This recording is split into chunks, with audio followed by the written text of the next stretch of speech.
So if you're anything like me, you probably always wanted your own Jarvis AI assistant. And I've made one in the past, and her name is Ada. And even though Ada could do a whole bunch of cool things, honestly, she really just doesn't stack up to the real thing. So I've decided I'm gonna scrap everything and completely build Ada from scratch, adding features like hand tracking, smart home control, and many, many more, with the one goal of making the closest thing that we have to real life Jarvis. So when building our AI assistant, the first thing that we care about is communication, because it needs to do three things. It needs to be able to hear us, it needs to be able to think for itself, and then it needs to be able to speak back. So in the past, the way that we handled this was having three separate models, one for the hearing, one for the thinking, and one for the speaking. And even though this did work, it made the logic overly complex, but the biggest problem was latency. It took forever for me to ask a question and I had to wait a few seconds in order to get an answer. So the way that we're gonna fix this is by using a new model called Gemini 2.5 native audio, because the model could natively hear us, think, and speak. So if I run a quick test and ask Ada, hey Ada, how are you today? I'm simply delightful, thank you for asking. Always ready to assist with any design or 3D printing escapades. What marvelous endeavor are we embarking on today? And another cool thing about this model is interruptions. As you can see, sometimes AI likes to give a little bit of a long-winded answer, so you can just interrupt her and she'll stop talking. Ada, tell me a short story. Once upon a time. Okay, you can stop now. What is 5 plus 5? Filled with the scent of 5 plus 5 equals 10. Did you want me to continue with the story? No, it's fine.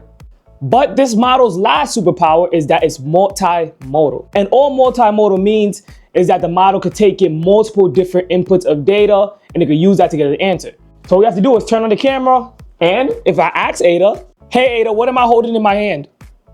You are holding a boxed die-cast model car. It appears to be a white Honda Civic Type R. Okay, last one. What am I holding in my hand now? In your left hand, you are holding a large figurine of Katsuki Bakugo from My Hero Academia. And in your right hand, a small orange and yellow toy. Who is this orange and yellow toy? Ah, that is Goku in Super Saiyan form from Dragon Ball, a formidable character to add to your collection. So as you can see, off the bat, Ada has a lot of cool capabilities, because now you want to get to the good stuff. What is the point of having a personal assistant if they only can do things digitally and can't control anything in the physical world? So that's what we're gonna do. And this is surprisingly easy because it's already been done before. If you say, Alexa, can you turn off the lights in the office? Got it. Nice, lights is turned off. But there's only so many things that you can do with Alexa, so we're gonna give Ada this capability of controlling our home. And we're gonna do this using these Casa smart bulbs. And Casa makes it very easy to use Python in order to find all the networks on your Wi-Fi. So I could control the lights by, pressing this power button, turning each one off, turning each one on. I could even change the color, I believe. But controlling these lights manually kind of defeat the purpose. So we're gonna need Ada to control the lights for us. And we're gonna do that by doing something very important, and it's called tool calling.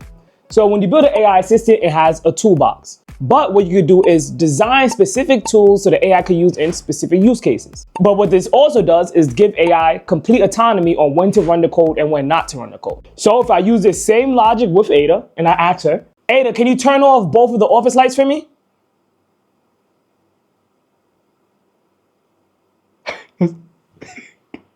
Consider it done, sir. Both office lights are now turned off. But that is not all. We can also ask Ada to do a lot of other things. Ada, can you turn both office lights on and off 3 times? A bit of a light show, is it? I'll cycle both office lights on and off for you 3 times, sir. Lights cycled successfully. Is there anything else you need? So I would like to see Alexa try to do that. So now the next thing that I want to add is probably one of the coolest things from the Iron Man movie, and that is hand tracking and gesture control. And so if we use a vision model to track our hands, to also track the gestures that we're doing, all we have to do is match the mouse with the movement of our hand, have a couple of gestures, one for clicking, one for dragging and dropping things. And we basically have something similar to what Tony does. So now what we should be able to do is move our hand with the mouse, and we should be able to drag That module over there. All right. There we go. Nice. And then if I pinch, the light turns off. No, not. Oh, yeah, right, office light. Come on. I have it to where it snaps. This is a lot harder than I thought. Light turned on with the pinch. So it is kind of hard. So I made sure to add a feature to where you can control cursor sensitivity so it can either move faster or slower, however you prefer. And also, before I forget, if you've been watching the channel for a while now, you should already know that all my code for my projects are free. So you can make sure you can check out the code and build this out yourself in the link in the description. And if you want to support the channel, make sure you like the video, subscribe to the channel, or if you want to go the extra mile, think about becoming a channel member. All right, so now is where we try to get into everyday usefulness. Jarvis or Friday can do complete tasks for Tony by just him asking. So even though Ada could do simple tasks like turn on and off the lights or do a quick Google search for us, she can't really carry out her own actions. So to do this, it's gonna sound a little bit scary, but we're gonna give Ada complete control of our web browser. So the way we're gonna do this is use a specialized model called Gemini computer use. And in this model's toolbox, it already comes with tools like scroll the mouse, click here, search this web page. So it can already do everything that you need to search the web. But what we're also gonna do, we're gonna send the model a screenshot of what's on our web browser. So when I ask the model to do something, it can see the web page, click around, scroll around to see what it could do. Ada, can you do me a favor and go to Amazon.com and add a 25 kilogram servo motor to my cart? Consider it done. I'll have that servo motor in your cart faster than a 3D printer finishes a benchy. Just a moment, I'm currently navigating the digital aisles for that servo.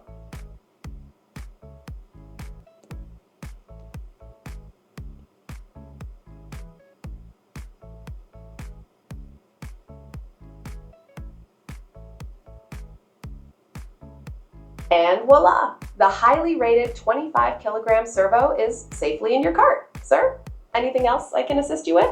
So as you can see, Ada took full control of our browser and did exactly what we asked it for. But also what's very cool about this is since we're running this on a completely different process, we can still communicate and ask Ada to do other things as she's doing that. Ada, can you do a search with the web agent and let me know what movies are showing in Atlanta, Georgia? Right away. Fetching the latest movie listings for Atlanta for you. The web agent is still compiling the showtimes. Just a moment longer. No worries. While that is running, can you turn on both of the office lights on and off 5 times?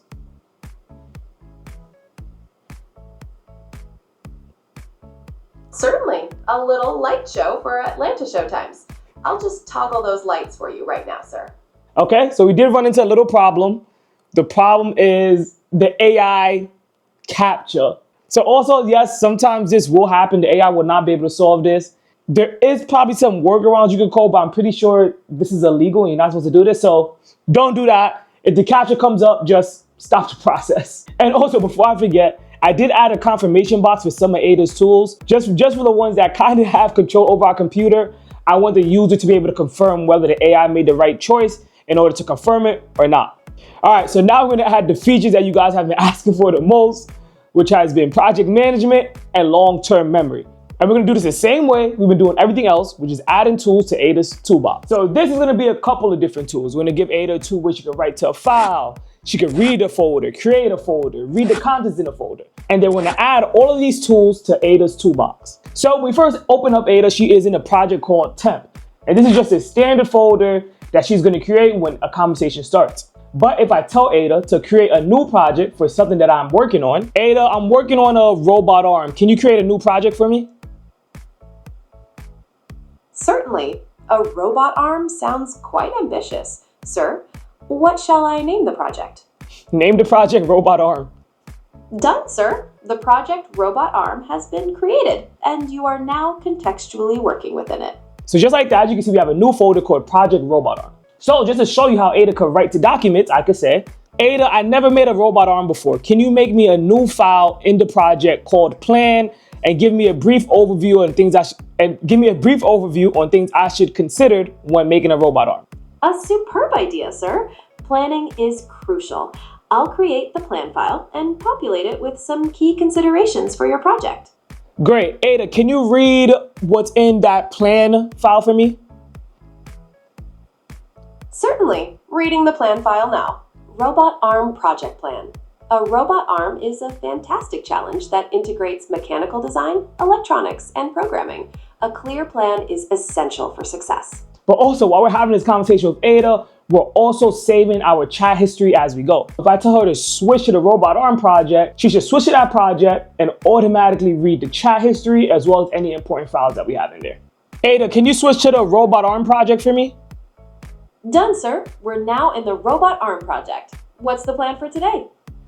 Can you give me a summary of what we talked about as well as any important files that are in that folder? Certainly, sir. We've successfully established the robot arm project, a truly noble endeavor.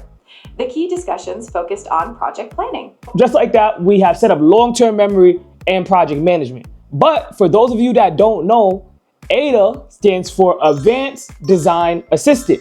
And she is kind of advanced, and she is an assistant, but she currently can't design anything. So now it's time to put the D in Ada. So our next goal is to have Ada design things for us in CAD. And the way we're gonna do this is have some type of hierarchy for AI models. So we have our main AI model, which we're speaking to and communicating with. Then we have a separate model whose only job is to search the web and to carry out tasks for us.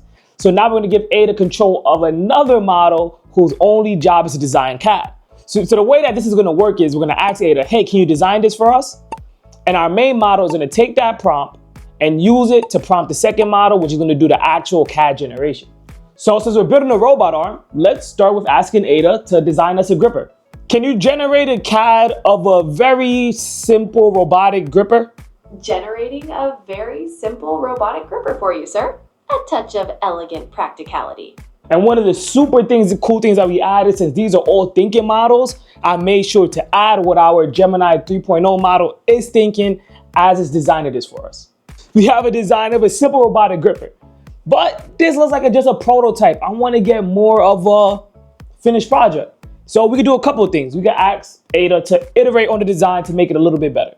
Ada, this is a great prototype. You could go ahead and make a final design for this. So Ada should go ahead and generate a final design and we'll see what she comes up with. And here it is, our final design. As you can see, everything's connected, everything is one piece. And now we get to the good part where we're gonna make Ada print this design for us. And this is gonna work in the same way that we set up our smart lights. Ada, can you print the STL file that I have in the project? Certainly, sir. I will print the cad.output.stl to the Creality K1 printer. Attempting to slice and print now, sir. And now all we have to do is authorize the print. And now to show you that the print started, if we open up our print files and we go here, we can see the output G code print has started.